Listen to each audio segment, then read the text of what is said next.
এত বিশাল একটা goal post থাকা সত্ত্বেও একজন খেলোয়াড় কেমনে পেনাল্টি মিস করে এটা আমার মাথায় ঢোকে না। ধরুন আপনি এই পেনাল্টি শটটি নিতে যাচ্ছেন। আপনার হাতে আপনার পায়ে আছে ৩ টি অপশন, মাঝে, ডানে কিংবা বামে। আমি হলে সোজা মারতাম। কেননা প্রায় সবসময় গোলকিপার হয় বামে অথবা ডানে ঝাঁপ দেয়।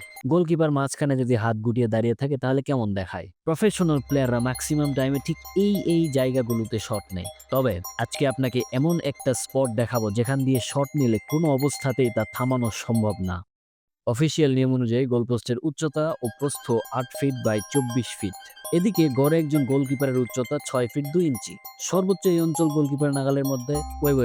সেভ করার সময় কিপার হাত প্রশস্ত করে আর লাফ দেয়। সুতরাং এগুলো যদি হিসাব করি তাহলে ১০ ফিট টোটাল দূরত্ব কভার করতে পারে। সুতরাং আপনি যদি ১০০% নিশ্চিত হতে চান তাহলে আপনাকে ঠিক এই ২ জায়গা দিয়েই মারতে হবে। বলের গতি যদি একদম কম না হয় তাহলে গোলকিপার যেই হোক না কেন আপনার এই পেনাল্টি কখনো মিস হবে না। তবে ৩৬ ফিট দূর থেকে ২ ফিটের একটা জায়গায় হিট করা, তাও আবার পা দিয়ে, মোটেও সহজ কাজ না। আর আপনি যত বড় মানেরই খেলোয়াড় হন না কেন ১০০ বার মারলে ৫-১০ বার মিস হবেই। সুতরাং না, ১০০% গোল করার কোনো সুযোগ নেই পেনাল্টিতে। ইভেন মেসি, রোনালদো ৮৫% সময়ে গোল করতে পারে পেনাল্টিতে।